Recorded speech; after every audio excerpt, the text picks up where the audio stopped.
Okay. All right. Hey, welcome. Craig Booth here with Channel Force. I appreciate everybody joining today. This is our first webinar, Unlocking Your Sales Potential with a Next Generation Territory Plan. You'll hit the next slide. Hey, listen, this is part of a 3-webinar series. Obviously, the first webinar is today. It's Unlocking Your Sales Potential with the Next Generation Revenue Performance Plan. The second webinar that we're going to be sponsoring is on September 13th. It's Achieving 2x Revenue Growth Through Strategic Playbook Resourcing. And the final webinar is on the 18th of October, and it's Leveraging Data and Next Generation Channel Metrics to Maximize Your Channel Revenue. So I hope you guys will take time to join those webinars as well. It's part of a complete series and part of a complete process that we are building out. So our panel today, I am very fortunate to be with 2 colleagues that I have such high respect for. I will start with Andre Becker, the prodigy. Andre is a musician, extremely talented. He is as good a channel lead as he is a musician. Andre, if you want to give a little introduction to who you are, that would be great. Thank you. Yeah, I told you not to make me blush, by the way, but there we go. Thank you very much. It's great to be here. It's always great talking to fellow channel leaders. So, but to give you a bit of a background, who I am, where I came from channel perspective is, I've been in channel for over a decade. Not quite, as tenured as you gentlemen are, but that's why this conversation is going to be even, more interesting for me. But yeah, I got into it really back when I was at Gartner. So I worked for their division that was responsible for the SMB market. So basically any startups, scale-ups, as they call it, up to $250 million, which, it's crazy to think that that's a measure for a startup scale-up for a company like Gartner, but that's what it was. But the reality is I was working with a lot of CEOs, a lot of investors, a lot of CMOs, and really cracking how are they going to grow, right? What is the growth journey for them? And 80% of the time, channel was where the conversation was leading, and it was really, I was really intrigued by it, and I was hooked very quickly, and I knew from that moment that was going to be my career. So since then I really made it my mission to kind of help startups and scale-ups with building channels from scratch, right, or improving on what they had already, and that's mostly because I realized that that is what a lot of companies are struggling with. Yeah, I've been doing that for quite a while, and for the last 2 to 3 years, I've been doing this now as a fractional leader, as a self-employed fractional leader, and it's been really interesting because there's so many different projects, etc.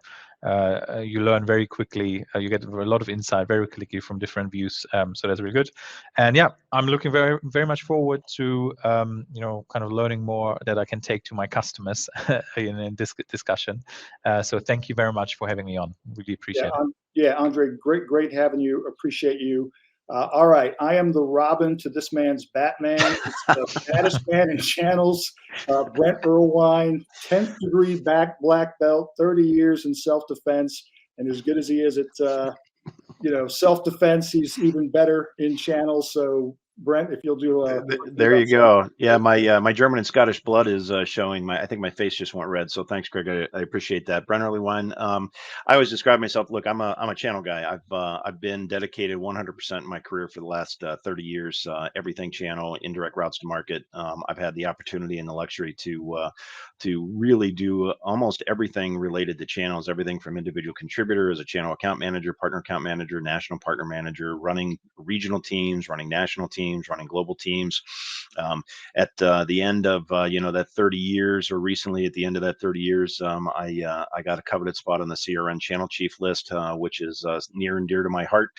So anything and everything that has to do with channels is absolutely what I'm focused on and where I've spent my time, career, professionally. So, Craig, really appreciate it. These are always great conversations. I think we're going to have another good conversation today. Yeah, absolutely. And again, I really appreciate both of you joining. I think you're going to add a lot to this discussion as a whole. So just as a way of a quick agenda before we jump in, we've just done the webinar series overview and obviously the introductions here. Well, we're going to go through a series of a couple of questions. One, we want to identify a couple of pain points that are taking place around channel planning and around territory planning as a whole. We want to talk about maybe some new things and some best practices that you guys should be thinking about as you start to plan for 2024. Obviously, that's going to be covered through this panel discussion. And then we're going to transition a little bit into the Partnerships 3.0 planning process. And I'm going to talk about some of the next generation tools and some of the next generation things that we're building to address some of these problems. And I'll go through a quick demo of a tool that I have. We'll have a Q&A session and a call to action at the end. So with that, let's jump right in, and let's start with our first question for the panel. And I will leave this as sort of a free flow. So Andre or Brent, whoever wants to go first. But first is, what are some of the challenges with common territory and partner planning approaches that you guys have both seen, maybe even dealt with? Provide a couple of examples, for this. And I'm sure our audience will probably resonate with half of what you guys are going to say. So I'll pass that over. Andre, you want to go first? Yeah, sure, no problem.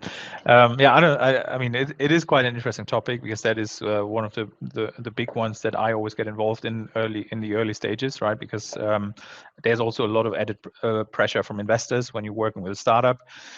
So territory planning is really a big topic for a lot of my customers, and it is quite interesting. I don't know if you guys felt the same, that for the last so if you look back 20 years, the channel has been has been a very traditional model for quite a long time. Then in the last kind of 5 years, it has really gone, all sorts of places, and is now becoming really such a big topic all around.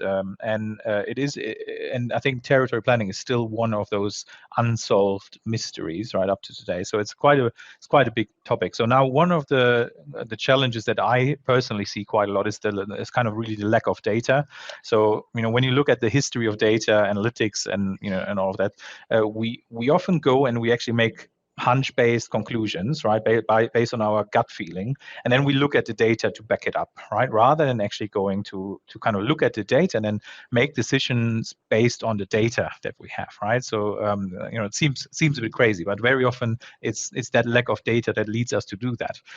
Now in the channel, that is 100% true, right, today. So I work very often with companies that make really large revenue planning decisions, based on very little to go by. So I think that is definitely one of them that I would say is challenges I see every day, in my day to day. And then it starts also with, or it continues really with, why are we partnering with this company, right? So the reason we partner is not often very clear, and it's not always very data driven or measurable, right? So it's, you must have had this situation many times as well, right? Where you had somebody who said, "Oh, yeah, look, we think you have a great feature. We think, oh, I know this guy from the last company," or things like this. And suddenly, oh yeah, this is now a great partner. So we should really work with them. And then you basically go by a couple of other measures or things that you think give you an indication that this is going to be a great partnership. And then you take that into your territory planning, and you're attaching way too early, way too big of a number to that territory plan, and that's where you very often get to very disappointed CEOs and investors at the end of it. So I think that is definitely one of the challenge, some of the challenges that I see probably the most out there. Yeah, Andre, I think you hit on a couple of really good points, right? So when we talk about basing decisions and investments on data, one of the challenges that I see is incomplete data. So usually I use the term kind of a holistic view, right? So if I'm going to do territory planning, partner planning with the partner on how we're going to do sales with them and through them, typically I'll see plans that are probably 85% of the way there, 90% of the way there. They're pretty good, they're pretty solid, but usually somebody is missing that additional kind of half step, or there's a chunk of the data that they're not collecting or are referencing when they're doing the planning motions and discussions with the partner. So really, I encourage teams, and I've always encouraged my teams to have a much broader view and a more holistic view. Collect as much of the data as you humanly can. You may not be able to get to 100% of everything, but make the effort to make sure that you get as much as you can, and then sit down, look at it, and then what does the data tell you, right? So then you get into the planning discussions, the planning process, and the planning documentation. The other thing I see is maybe the conversations are great, but it's not always well documented, and that's a piece that, again, it's another half step. You set up the meetings, you've got great data, you have great conversations, and then you go back and you didn't document it maybe as robustly as having those robust conversations. So holistic view, and then good documentation. Craig, how about you?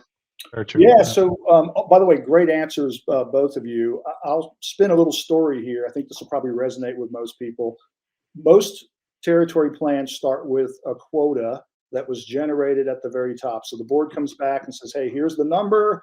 And that number starts to flow downhill until it gets down to the channel guy. That channel guy then has his quota, his number, and he's looking at the partner community, and he's obviously trying to assign quota, or at least trying to assign in the business plan a revenue goal for that partner. And it's sort of a roll up of those things. So it's a very subjective process.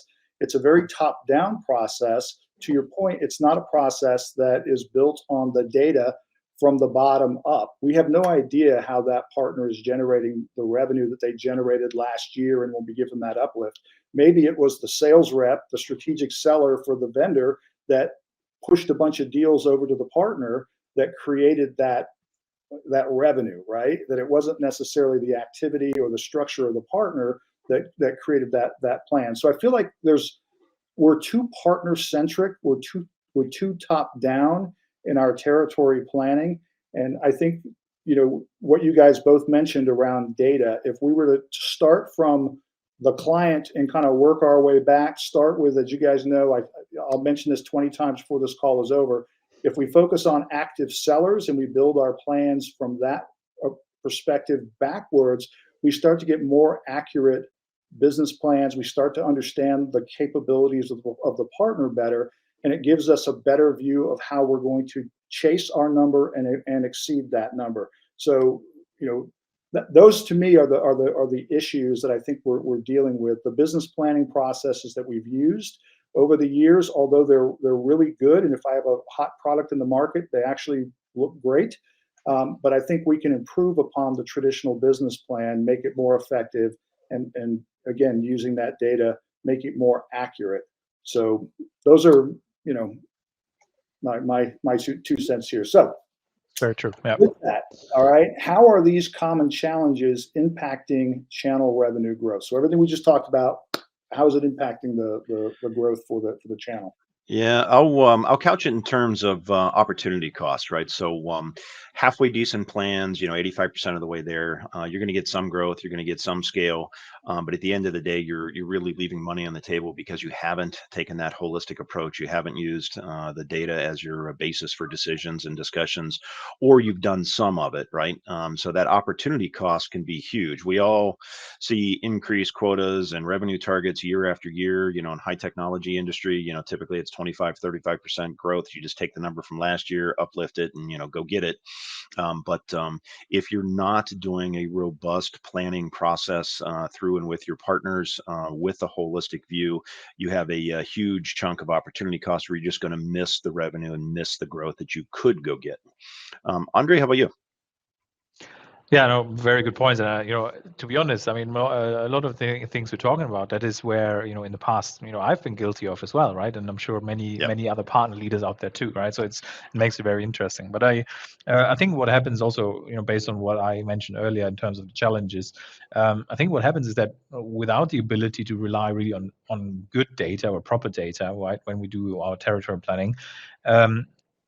We kind of, as I mentioned, we're making these hunch-based decisions, right, without any quantifiable data. And what happens is that now these companies go and they create these overinflated expectations when it comes to, of what the actual channel can generate, right? And I see this time and time again, when working with CEOs and investors, is that, and I always say, look, poor quality, poor qualification and lack of data, leads to poor territory planning, and that in turn leads to poor revenue results, right? So, ending, in the end, you have then a lot of CEOs getting very impatient, and I have had actually a lot of customers that ended saying like, hey, should we actually, we've been at this point where we were rethinking, should we actually continue with the channel, right? Or should we park it or leave it completely, right? And I always think of something that, I think I got this from you, Craig, is, the average tenure of a partner leader is 18 months, right? I mean, these are serious challenges, and the impact is massive on not being able to territory plan. It goes all the way up to investors. I actually spoke to an investor not too long ago about this, and they said, look, channel is a really sore topic for us, because we have all these portfolio companies coming to us saying like, oh yeah, we've got this great channel already in the evaluation process when it's about investment, right? And then they end up telling us about their great channel, overinflated numbers, and then when it comes down to it, you realize, okay, they're actually not really delivering what they're planning to do. So they almost, now he said, like, we almost take that number out, like we don't even believe that that's actually happening. So it is a big impact if you're not able to properly represent what's possible in your territory. Right? Yeah, no. By the way, spot on both those answers. I feel the same way. Like the challenges are impacting revenue growth in a great way. Every channel is operating under an 80-20 rule. Like 80% of the partners are passive, 20% are actually doing something.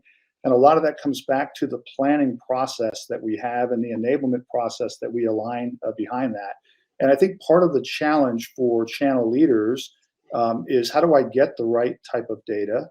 Am I looking at the right type of data? I feel like a lot of what we capture and what we measure is circumstantial evidence of a really good partner. So we're looking at certifications in our territory planning and our partner planning. We're looking at POS. We're looking at forecast data. We're looking at a lot of different things that tell us that we have a good partner. But what we haven't gotten down to is being able to answer some of the I think the most important questions. How many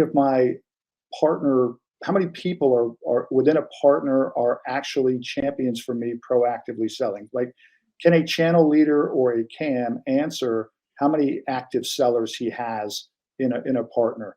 Can he answer and put a KPI around, the percentage of active sellers? Say, hey, I've got 10 active sellers within partner X, and my goal is to turn it into 20 by the end of the quarter. And an active seller is prospecting in 4 accounts. So if I start to run the metrics and I start to build my business plan with the closest common denominator to the customer and the activities that are going to create the revenue impact, if I'm focusing there, then everything else sort of rolls upstream to those larger partner metrics. So I think that the common challenge that's impacting revenue growth is that we don't go downstream far enough, and we don't actually plan for what we want our partner to do. We always can talk about, we can talk about what we want our partner to do, but we can never really give them how we want them to do it. And a really good plan takes it that next level. It says, hey, here's what I want you to do, but here's what we need to do, and here's how we're going to go and do that. So I think bringing those 3 worlds together is really, really important for an effective territory plan or partner plan. Yeah, I'd add to that in terms of, hope is not a strategy, right? So there's a lot of hopes and prayers in channel strategies and plans. And Andre, you're absolutely right. Over 30 years in this industry, the average tenure is right at 18 months to 24 months, and then suddenly everybody kind of cycles out and they move on to the next company. And I think that's because of pressures, performance expectations that doesn't match reality. And then the other thing, Craig, you touched on that I think is really important is a lot of times we're looking in a rearview mirror. So having been a channel leader, it's easy easy to get caught in the trap of, I'm looking at sales out reports, but guess what? That was yesterday, that was 3 months ago, 6 months ago. That is not what's happening in the future or driving towards the future. We try to do leading indicators, and we all default to, funnel and opportunities as a really easy KPI for leading indicators. But again, it's a missing chunk to take that additional step in the logic chain to really connect the dots and then drive that forward, right? So there's a skill set, there's a methodology that's required to do that properly. Yep. All right. That's true. So what would you do to improve the traditional territory and partner planning process? Yeah, the big thing that I've really focused on probably in the last, I'd say 10, 12 years, 12 years ish, is a solid understanding of the actual market opportunity. So everything from quota setting to performance to territory planning to partner planning has to be predicated on understanding what the market opportunity is in front of you. So whether you're geographically based, whether you're solution based or vertical based, you need to understand what that total addressable market looks like, and fill that in, to Andre's point earlier, with really good data. So it's not an opinion, it's actual real data. So you can get the resources, federal government, state governments, local governments, from labor and statistics, top employers, to growing industries, to what are the top industries in your state or in your region, to really have some semblance of an understanding. And then you're tying that to things like market share for my company, for my solution. You're tying that to third-party primary research and total addressable market. Those are the right ways to set quota, and those are the right ways to bake data points into your plans, because that's where it's all going to start from. Somebody can throw a number on the table, and that may or may not be rooted in reality. If it's not, then you're scrambling to try to figure it out and back into that data. But if it's based on the data, then it is rooted in reality, and then we can go chase growth and scale that's specific to us. So I may outpace the market if I understand that data, and then put the sales motions and the engagement behind it to go do it. So Yeah. Andre, how about you? Yeah, no, I think what you said is spot on, and I just I find it very interesting, because there's also with my customers same thing. It's always this kind of pressure of, we have to kind of have that data. We have to get to the data right away, right? And very often that's just not realistic, right? It's usually a process, right? So to get to healthy data, to get to territory planning, it's a process, and it's takes a little time.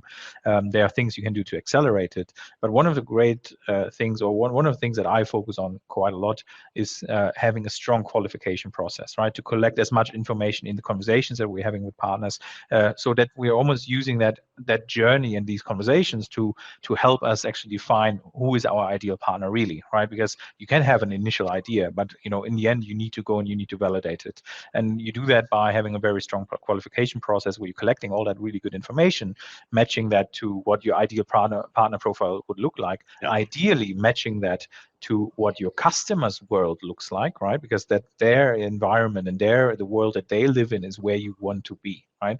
And then you basically are you're collecting a lot more really good information you can add to your process, territory planning process. And the other thing is, understanding how much enablement effort it really takes to make a partner successful, right? Enablement is always a big topic. Having, not having the right tools, information, process to actually do it, you need to go, you need to try, probe it out, test it. You need to talk to your partners about it. How do they actually, how much readiness do they really have to be trained in enablement? How much willingness do they actually have to give you access to their sellers and to their, to their sales and marketing teams?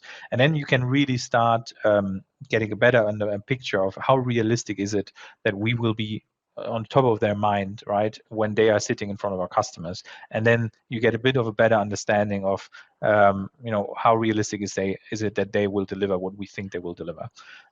So I think that's two topics that I really focus on quite a lot when implementing partnerships and partner programs.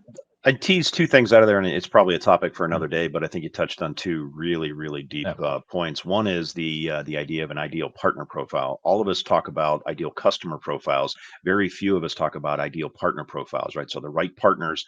What is the profile of the dream partner, and then go find the organizations that fit that. Seeing and hearing that warms my heart. I love to. I love to hear that.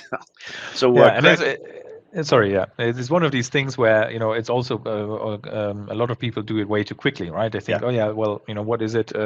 Does it roughly look like? And then you have usually one little page with a few bullet points that say, oh yeah, this is now our ideal partner profile. But unfortunately, it's not that simple as that, right? And we know that, and that's that process that I mentioned, right? It takes a little bit of, you know, of conversation and research and looking into it to get to that. But yeah, sorry, yeah, Craig, go ahead. No, and then I know we're going to shift gears here for the second half of the webinar, but the other thing I'd tease out that you touched on that really is critically important is the idea of enablement. So the definition of enablement, over the years, most teams default to, you know, certifications, right? But enablement is process, methodology, how to find the customers, how to engage with the customers, how to pitch the value prop on my behalf.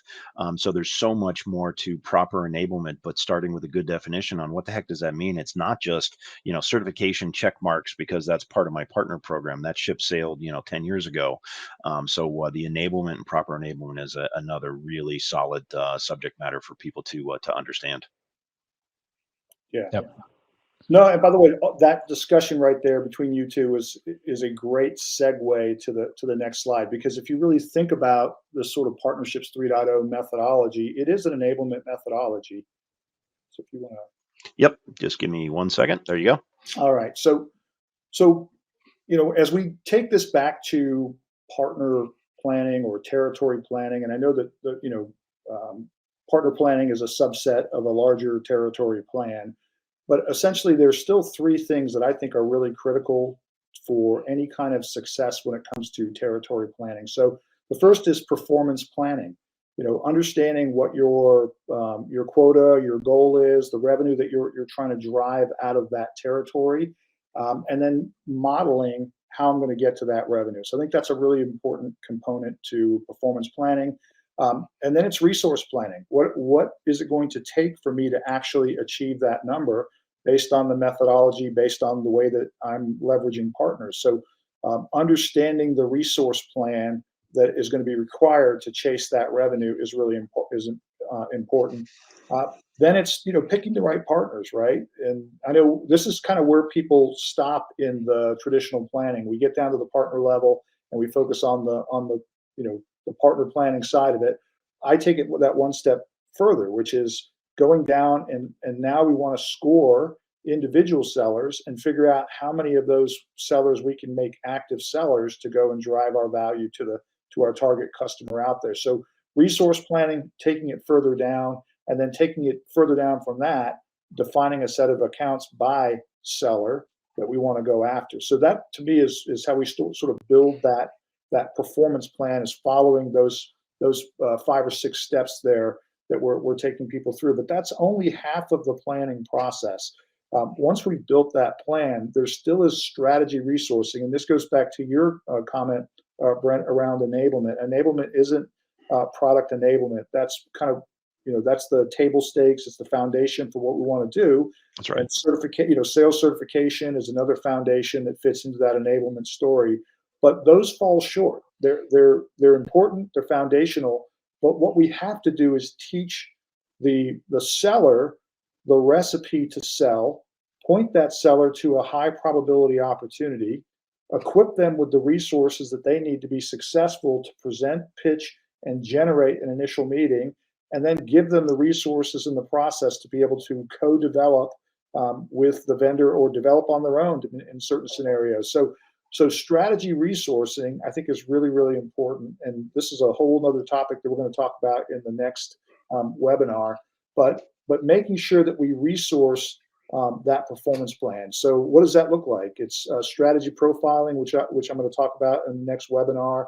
And that's essentially scoring our solution strength, our market opportunity, our partners' ability to impact the market, and our reward structure, and building a strategy around that, taking that strategy and then aligning that into a set of sales plays so that we're not just out, presenting a marketing play. We're actually out hitting pain points of the customers, and we're targeting specific, buying motivations with what we're messaging and what we're doing. So building the sales plays effectively, having a structured prospecting process, putting the incentives and promotions in place, doing the strategy enablement around that. So resourcing the performance plan is really, really important. And then the final thing is we can do those first two steps, but if we're not measuring the execution of the strategy in a really effective way, and we're not capturing that data so that we can course correct, we're going to end up falling short on creating that, an effective territory plan. So these are sort of the three elements that I think are really important to be thought about and addressed in a territory plan. So I'll pause there. Any comments, Brent? And Yeah, I mean, and we'll probably touch on it here shortly, but to me, this is about taking that additional step kind of in the logic chain, right? So again, most people kind of get it about 85% of the way there. They understand some of these core concepts. They're doing these core concepts, or some of them, anyways, on a daily basis. But the piece that's missing, that I have been really attracted to and interested in my conversations with you, Craig, is connecting all the dots and having that kind of end-to-end view into the entire process, the methodology, the engagement, and then holding everybody accountable that's a part of it. That's the thing that I think is really missing for most people's engagement with their partners and their partner selling teams. And then, of course, the concept of active sellers versus just number of partners. And Andre, I think you said this on the call the other day that we had, that a lot of people default to, I just need to recruit more partners. Well, really? Do you? Or do you just need to have a core set of partners that have a whole bunch of active, engaged, and committed active sellers? I think that's the metric that's much more important. Yeah, absolutely. I agree. And it's quite fun because I think there's also you will see a lot of difference with partner or channel managers that have worked with very large partners where it is really not an option to go That's and right. find sellers that you need to activate. Whereas when you work with smaller partners, you often deal with the CEO. You very rarely get to the point where actually you have so much impact onto getting to the sellers, because most of the time the CEO wants to take the reins, or or maybe he's even involved in a deal so much that they just kind of tell you off with, I'll let you know when something happens. And that kind of getting that kind of thing right is really that's where this methodology comes really in very, very heavily and up in obviously using and pitching it in every area of my projects, because I really genuinely believe that is the way that channels should be measured today, right? Because we jump so quickly as to let's sign up partners, and then that comes back to the point of, and then with that we go and we make a territory plan, right? It's a bit of a shame. But the other thing that you touched upon, which I really liked, was about the whole topic of technical enablement, right? That is when you talk to people about partner enablement, it's usually we have somebody who can show the product, right, or who can teach somebody to do a demo, right? But I always like to split into technical enablement and commercial enablement. And commercial enablement is a huge task. It's a huge task, right? It's, as you all know. And leaving that out, right? I've had this many times where I basically, I joined the company as the head of partnerships, got introduced to the marketing leader or marketing manager, and I talked about, okay, so what can we do together to make sure we have what we need in terms of documentation, in terms of anything that we basically need to enable our partners on the commercial side. And they're very often very surprised that what does it have to do with me? You should talk to the product team. And that's where very often that problem comes in, right? So it's a very, very important topic you touched on there. All right. So Craig, I just want to be cognizant of time. You ready to keep going? Yep. Let's move to the next slide here.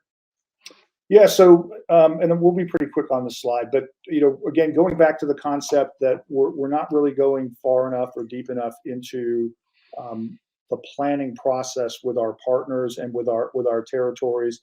When we look at the traditional channel model over to the left, it really is around partner metrics, right? And we compliance to our partner program. So we spend lots of time on the sort of the traditional metrics. And by the way, those are important metrics. I don't ever want to, communicate that I don't believe that the foundational channel as we operate today is a bad channel. I don't believe that at all. I just believe that there's a step further, that if we go one step further, it has a tremendous impact, and it changes the way that we view the channel. We can literally turn the channel into a math equation and do predictive revenue streams if we're focused on active sellers, if we're focused on understanding who's out doing the work to create demand for us and create new sales. So for me, the Partnerships 3.0 model is really about active sellers. It's about demand creation, and it's about targeting specific accounts. And we need to be thinking about our territory plans, our partner plans, with a better understanding of the Partner 3.0 metrics, whether they're the metrics from what I do or somebody else's, but the idea of getting the most information we can from either the customer or the partner seller. And then, again, this is another little topic here, but with the model that we've got in place and with Splash Metrics, one of my partners, we literally have visibility now, not just to the partner seller and what they're doing, but we actually have insights into how the customer is engaging with an automated buyer's journey. So we have end-to-end visibility of what's happening from our enablement, how that enablement turned up a seller, who that seller's prospecting with, what kind of response we're getting from that customer to the messaging, and then literally what that customer's engagement is with the content. And all of that, gives us this end-to-end visibility that I don't really know that a lot of companies have that visibility today. So I'll pause there. Any comments on that, Brent or Andre? I mean, we've touched on some of this before, right? So to me, this is that, additional half step, take it a little bit further. And, I agree with you. Maybe it's all the above needs to take place, right? We're not saying that, the traditional stuff needs to go away. But from building value and a value chain perspective, you have to take that next step and really map out what the tactical kind of motions are that are going to support it. Yeah. Andre, anything? Are you good? No, I think it all makes sense. Really, what you're saying. I think we kind of touched up on some of those points before, and it's not for no reason that I'm going and then kind of trying to preach the right way, right? So, yeah, that's all good. So, hey guys, so this is I'm going to do a quick introduction to a revenue planning tool that we've developed, and it's a purpose-built tool to support really a demand creation methodology through the partner community. So what we're doing is the tool is meant to provide a complete revenue map and a KPI scorecard by territory or by partner. So it is a revenue performance planning tool. What we're trying to do is identify the number of active sellers and the resources that are needed to achieve a revenue target. We're looking at sales metrics. So one of the key indicators, one of the key metrics that I'm trying to capture is the number of outreaches, the number of engagements, the number of meetings, the number of closed deals that are needed in order to hit a revenue target. So, and obviously that follows a very structured process. Outreaches turn into engagements, engagements turn into meetings turn into closed deals. Right. So we're trying to measure those conversions and those transitions in between. We want to understand what we need to hit in order to make the numbers based on our solutions. Right. So it's solution metrics. We want to be able to break down by quarter the metrics that we need. So how many outreaches do I need within a quarter based on a sales cycle for that solution in order to create the desired revenue at the end of the year or again, within quarter, depending upon the sales cycle. So we're breaking down solution metrics.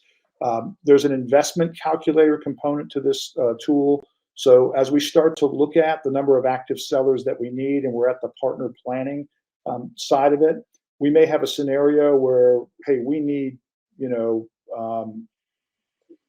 500 active sellers to make the number based on the prospecting process. Well, we can start running other metrics with an investment calculator that will tell us how many events we're going to need to resource, how many outreaches through email campaigns to augment the number of active sellers that we need. So this is all about coming up with the math that it takes to close the number, and then resourcing all the different routes to market to get to those numbers. And so we've got an investment calculator. When I say it's investment calculator, it's, you know, essentially we're going to map out what it takes to get to those numbers using email campaigns, using events, using splash metrics as an example. And then, you know, it's the MDF associated with helping to fund those type of things through the partner, which is why it's called investment. We're going to get into partner scoring. We're going to get into partner seller scoring. And then we're going to get into target account mapping and prospecting. The other thing I like about the tool that we put together, there are multiple use cases for this tool. So obviously it's, you know, channel territory planning for a partner account manager. It's partner planning tool to be used at the partner level, but it's also performance modeling. We can go back in and start making changes. Hey, what happens if we can, you know, tweak our messaging and the engagement rates go up? How does that impact our number? What if I can change the conversion rates? And we put some strategy in place to do that. What happens if I need to drive more revenue and I were to add 30 more active sellers to that partner? What would that do to my revenue? So what it allows us to do is to actually model and simulate how we're going to exceed the number and where we need to make changes. And then the final thing, which I think is kind of interesting, is I think it's a great interview support tool. So, you know, think about if you're a channel account manager and you're collecting the right data in the interview, you can show up with this 30, 60, 90-day plan. I'm going to show you guys a simple set of reports in a minute, something that I'm going to give Andre some credit for. He helped put the reports together. Looks really nice. But there's multiple uses for this kind of data and how we use this kind of data. And, you know, now it's easy to build your plan and ensure that you're going to get to the revenue. So I'll pause there. Any comments on that? Yeah.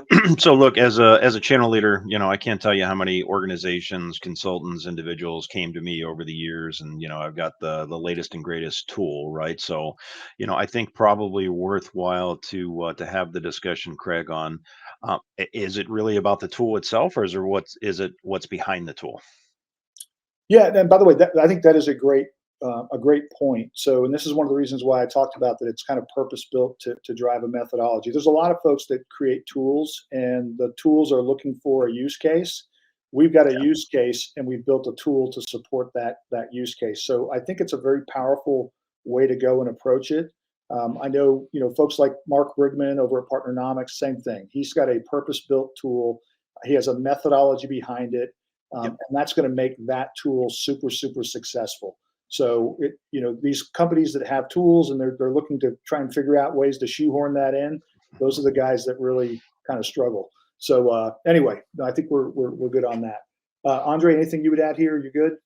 Yeah, I keep on smirking because you know, what I really love about this tool is that, you know, and maybe it's because I'm German and, you know, I'm used to you know, being very direct and brutal honesty, is that is exactly what it is, right? So we punched in this number even when we were working with a customer on it or when we were developing it, right? There was sometimes we punched in the number and it would tell us what it really takes to get to what we need to, where we want to go.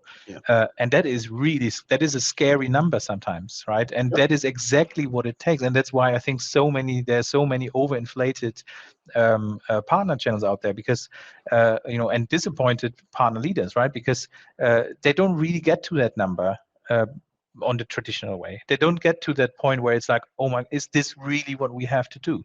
That's right. And that tool does it, right? And that tool then allows us to look at, okay, well, what's next? How do we get there?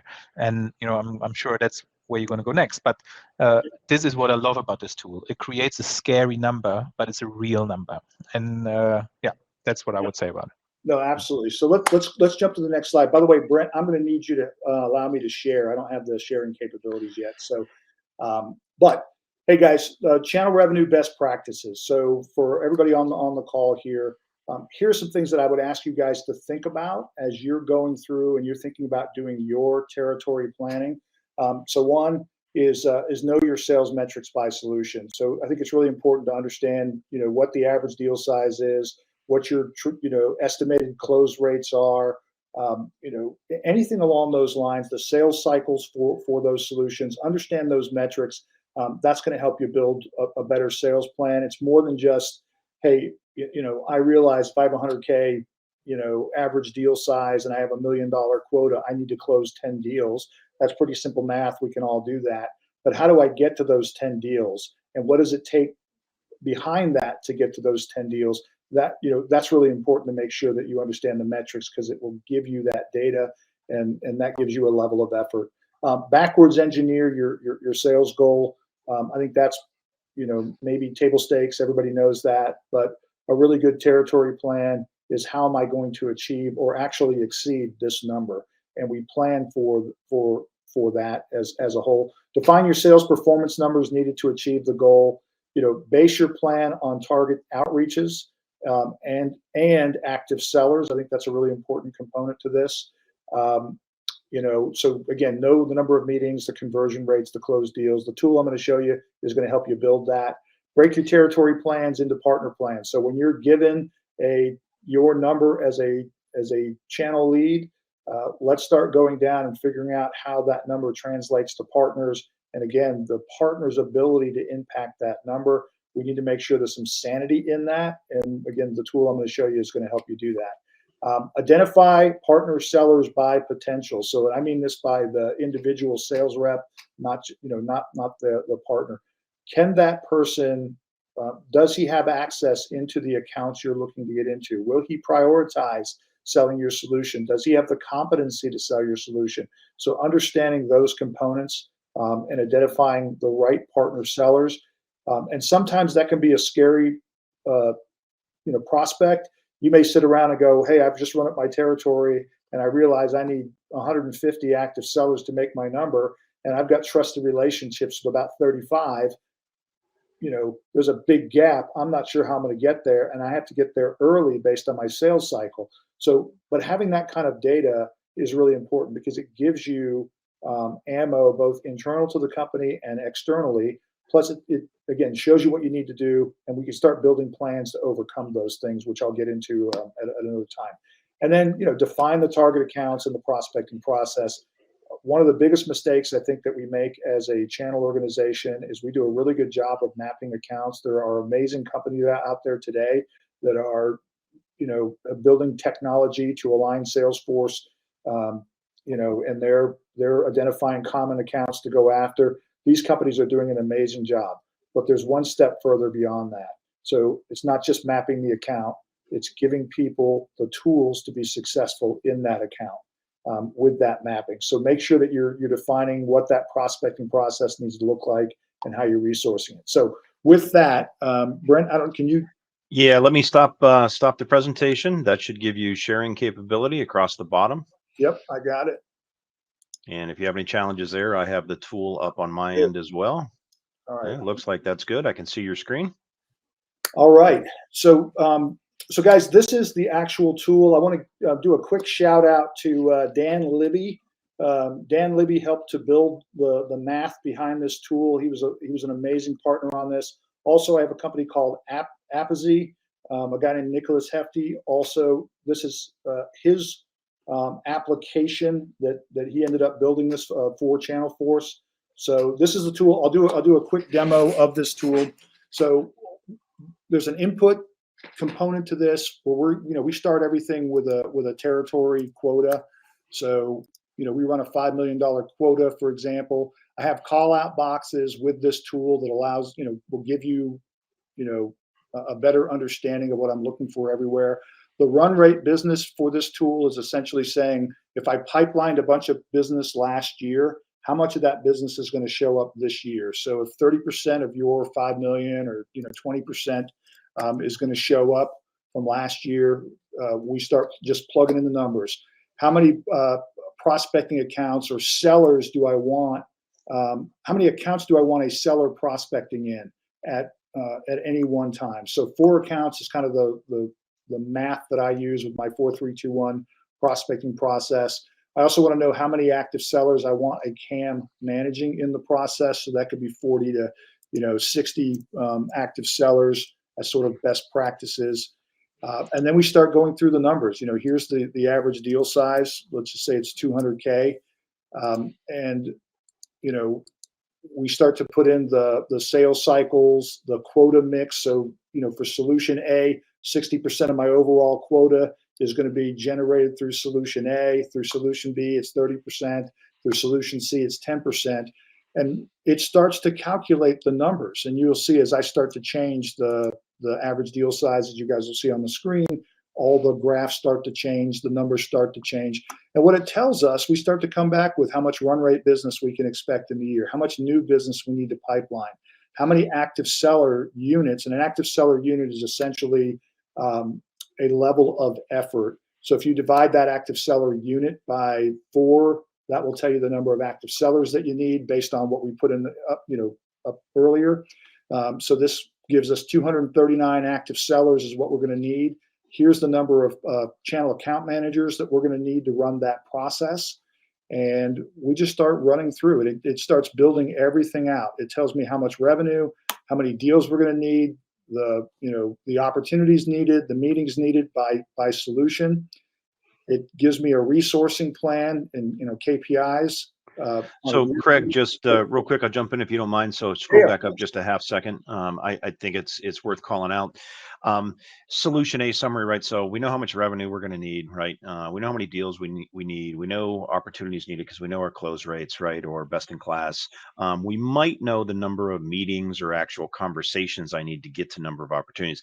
And here's where one of the pieces that I think is really powerful. Typically, channel teams and sales teams, what they don't know is they don't know how many customer touches or how many customer outreaches I need to get to the number of the meetings, to get to the number of opportunities. So that's the piece, that's that half step that's critically important that they typically don't know, aren't doing. And that's where the hope and prayers come in, right? I'm going to do an event and I hope I'm going to get enough customer touches to give me opportunities and meetings. So I just wanted to call that out as that's a critical value piece that I see in the process. The tool was just giving us a way to understand and how to get to that number. Yep, 100%. And Andre, anything you would add? Are you good? No, nothing on that. Right. Yeah. So what we're doing is the report kicks out, yearly summaries for the resources, yearly summaries for, by solution. And then we start to move our way into the prospecting metrics that we're going to need for the year by solution. And then, it then starts to move into quarterly breakout. So this is by quarter, the number of, pipeline deals that you're going to need by solution. Here's the number of opportunities that you're going to need by solution, the number of meetings that you're going to need by solution by quarter, the number of outreaches you're going to need by solution by quarter. So it just starts to build when you actually need to hit the metric in order to make the number. And again, the same thing for the number of active sellers. How many resources do I need early and when do I need those resources to make this number? So we do the same thing on the resourcing. We break it out by quarter. And then, based on the inputs, we start to take the run rate business that we've developed, and then we start to slot the pipelining in, so we have an idea of the revenue that we're going to generate and when we're going, or the pipeline we're going to generate and when we're going to generate it. So this is the tool in general. There are more things that we have other tabs and other things that are part of this tool on the resourcing side of it, on the partner scoring side of it. It would take too long for us to go through everything, but this is sort of the front end on the territory planning side of it. We'll show you, the audience some more of the tool probably in future webinars, but this is the front end of it. So I'm going to stop sharing. Let's go back to the reports, and if you want to pull up. So I can do that. Yeah, let me just get, so you just did that. Let me go to some of the sample reports, right? Yeah, so we're able to take that data and start to pull it into really nice looking reports. So this was the inputs summary. Go to the next one. Again, some of the metrics that we were plugging into the tool that we put into, around the solution side. You just sort of scroll through these. This is your yearly sales metrics required to achieve. So the point of sort of showing all of this, and we won't go into the details here, but we can create a really nice QBR deck, and we can start to put the metrics around how we're progressing against these numbers. and we can start to build the plan out. So this is an example of a plan that we've put together, and the output of the actual tool. So I know we're coming up. We got 5 minutes left. I think we're at a point where we can sort of stop. My final thing here is I want to thank our, the partners that are, associated with this webinar. And again, I already pointed out Nicholas Hefty and Dan Libby, so I appreciate those guys. But let's see if there are any questions, or are there anything? Yeah, so I'll go through that in 1 second. I actually want to give a shout out to Dan Libby as well. I've worked with Dan for probably almost 2 decades at this point. I cannot tell you how many times Dan Libby saved my bacon on large deals desk, discounting, value prop positioning, give to gets on discounts, and what have you. So the man is a rock star. So I want to publicly acknowledge Dan in front of God and everybody. So yeah, I tease out a couple of things that are on the chat. So first off, Mark, huge fan of backward engineering. The numbers basically start with the end in mind. I think we're in violent agreement on exactly right. So making sure that we understand where we're trying to get to, and then map out that entire journey and what it looks like. And it's not just for us as channel team and sales teams at the vendor, but with the partner. And I actually said this to you earlier on our call that you and I had, is never forget that the partners are third-party independent businesses that are here to make money just like we are. Yep. So how do we join forces? How do we sit down together and both look at the whiteboard and go, where are we trying to get to? And then let's map out how we're going to do it, what you're doing, what I'm doing, right, from a planning process. And that's actually just for one comment, that's where that tool is also very helpful, because you can share that data also, or you can make it specific to even a partner, right? And use some of it to lead the conversations with your partners to understand their business a little bit better and what needs to get done. So yeah. Yep, absolutely. And then John, I don't know if John jumped, but he had comment, outstanding discussion and approach. Certainly, really appreciate that. I mean, that's geared more towards Craig putting heart and effort into this over multiple years, and proof points with live customers, live vendors, and proving this out. And then John, I think the next time we're going to have you do a little bit of an origin story at the beginning of the webinar, and tell how you got here and how you got started. I think everybody would love to hear that. So I don't know if there's any other questions, but I will say from a housekeeping perspective, obviously the webinar has been recorded. There will be a replay link that we'll send out to everybody that was registered, so you can get to the recording. And then of course, Craig, I think we're probably going to post the actual recordings on multiple spots. You can get to it probably on the website for you, LinkedIn, your blog, all the subscription lists, what have you. So everybody will have access to the material. And then I think we want to leave you with a couple of calls to action. So Craig, I'll hand it back to you. Yeah, so I would just encourage everybody to look for the next set of webinar invites that are coming out, and register for the next in our series, Maximizing Revenue, 2x Channel Revenue Growth Through Strategic Playbook Resourcing. And then if you guys, anybody on the call, if you're interested in learning more about the tool or learning more about what we do, reach out to me through my website. I have a Calendly link up there. Just schedule time. Would love to connect with you and have a conversation around channels. So with that, I want to thank Brent and Andre. You guys have been fantastic. Really appreciate all your insights. And you guys are a great team to work with. So I appreciate you guys more than you know. You are absolutely right back at you. Exactly. All right. So we'll end 2 minutes early. So add a thank you. I appreciate everybody. Have a great day, and we will talk to you soon. Thanks. Thank you, everybody.